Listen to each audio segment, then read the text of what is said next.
আজকে আমরা নবম শ্রেণীর জীবন ও জীবিকা বইয়ের ৪১ নম্বর পৃষ্ঠার কাজের সমাধান নিয়ে আলোচনা করব। দেখো, এখানে একটি দলগত কাজ আছে। এই কাজটি তোমাদের করতে হবে। এখানে বলা হয়েছে, এখন থেকে তোমাদের শিক্ষা প্রতিষ্ঠানে আয়োজিত সকল অনুষ্ঠানে শিক্ষকের সহায়তায় তোমরা ব্যবসায়ের কার্যক্রম পরিচালনা করবে। ব্যবসায়টি পরিচালনার জন্য বর্ণিত নির্দেশনা অনুসরণ করে এবং আগের আইডিয়াকে প্রয়োজন অনুযায়ী পরিমার্জন করে পরিকল্পিত প্রকল্প বাস্তবায়ন করো, অথবা নতুন কোনো আইডিয়া নিয়ে কাজ করতে পারো। উদ্যোক্তা হিসাবে তোমাদের যাত্রা শুভ হোক। তো আমরা এখন এই কাজটি করব।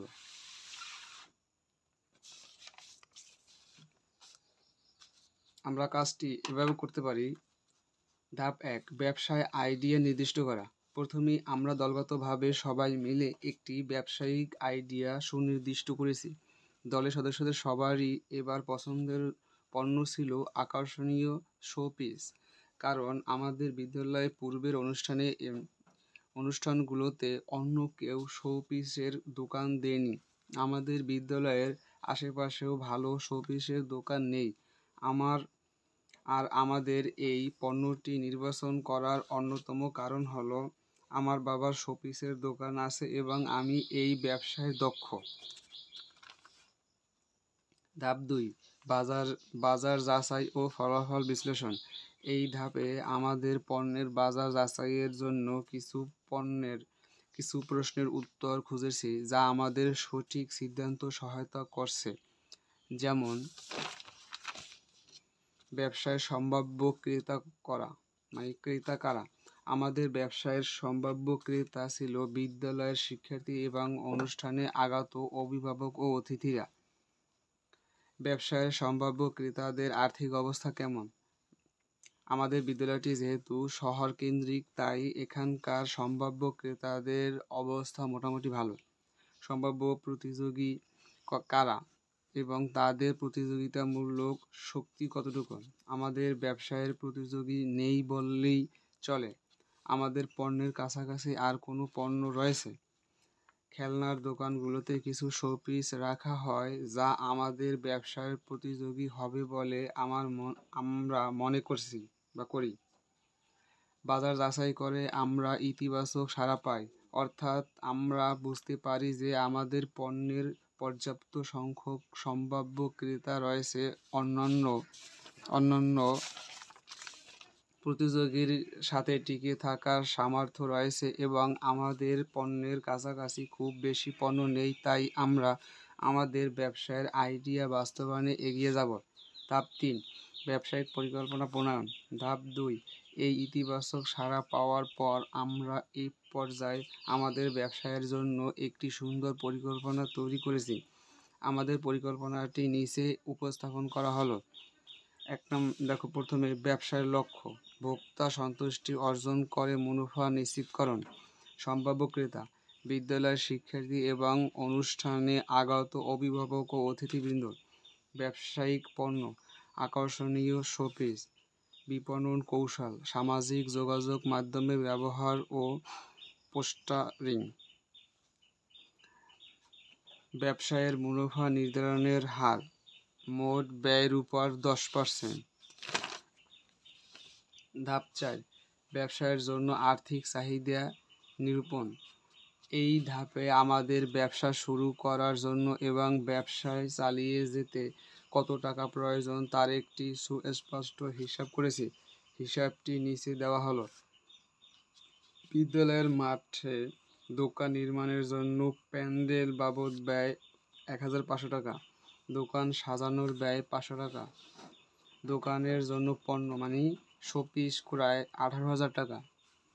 আপ্যায়ন ব্যয় 700 টাকা। যাতায়াত ও অন্যান্য উপযোগ ব্যয় 800 টাকা। অন্যান্য হাতে নগদ 1000 টাকা। ব্যবসায়ের জন্য মোট প্রয়োজনীয় আর্থিক পরিমাণ 22,500 টাকা। ব্যবসায়ের জন্য প্রয়োজনীয় 22,500 টাকা আমরা আমাদের সঞ্চয় থেকে সংগ্রহ করেছি। ধাপ ৫, ব্যবসায়ের সম্ভাব্য আয়, ব্যয় ও মুনাফা নির্ধারণ এবং আর্থিক বিশ্লেষণ।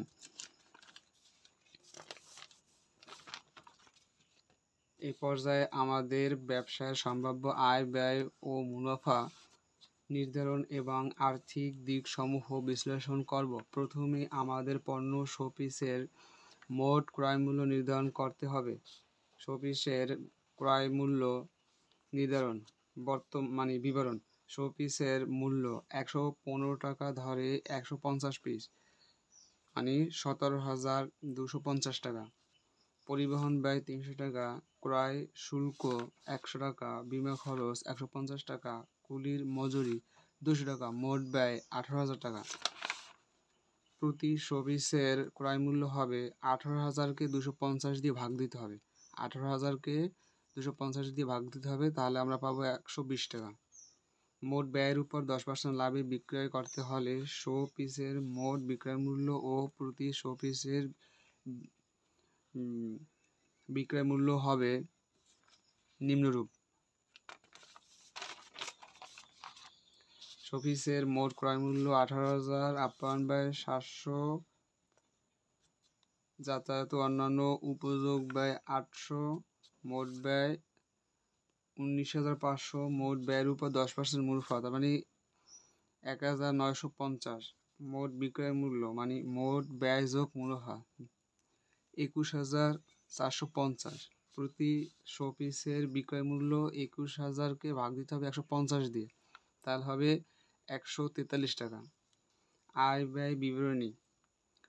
ব্যবসায় 150টি শোপিসের মধ্যে 140টি শোপিস বিক্রি হয়। 140টি শোপিসের সম্ভাব্য আয় ব্যয় বিবরণী নিচে ছকের মাধ্যমে উপস্থাপন করা হলো। প্রথম, বিক্রয়।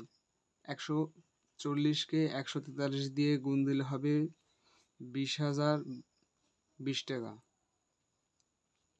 বিক্রিত পণ্যের ব্যয়।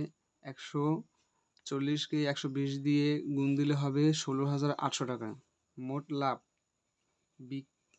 বিক্রয় বিক্রিত পণ্যের ব্যয়, বিক্রয় থেকে বিক্রিত পণ্যের ব্যয় বিয়োগ করলে হবে 3,220 টাকা। পরিচালন ব্যয়। আপ্যায়ন ব্যয় 700 টাকা, অন্যান্য উপযোগ ব্যয় 800 টাকা। মোট পরিচালন ব্যয় ক্রমিক 5 যোগ ক্রমিক 6, এতে হবে 1,500 টাকা। কর পূর্ববর্তী আয়। মোট লাভ থেকে মোট পরিচালন ব্যয় বাদ দিলে হবে 1,720 টাকা।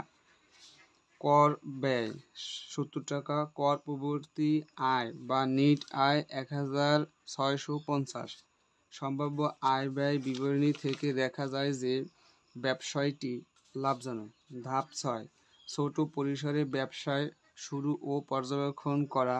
আমাদের গৃহীত ব্যবসায়টি ছোট পরিসরে শুরু করলে সুষ্ঠুভাবে পরিচালনা করা যায় এবং সম্ভাব্য উন্নয়নের দিকগুলো সহজে চিহ্নিত করা যায়। ছোট পরিসরে ব্যবসায়টি শুরু করে প্রতিদিনের আয় ব্যয় হিসাব করার জন্য আমরা নিজেদের মতো করে একটি কাঠামো তৈরি করেছি এবং প্রতিদিনের বিক্রয় হিসাব সম্পদ আলাদা আলাদা করে পর্যবেক্ষণ করেছি। ধাপ 7, গ্রাহক পরিষেবা এবং প্রতিক্রিয়া। আমাদের ব্যবসায়ের সুনাম অক্ষুণ্ণ রাখার জন্য আমাদের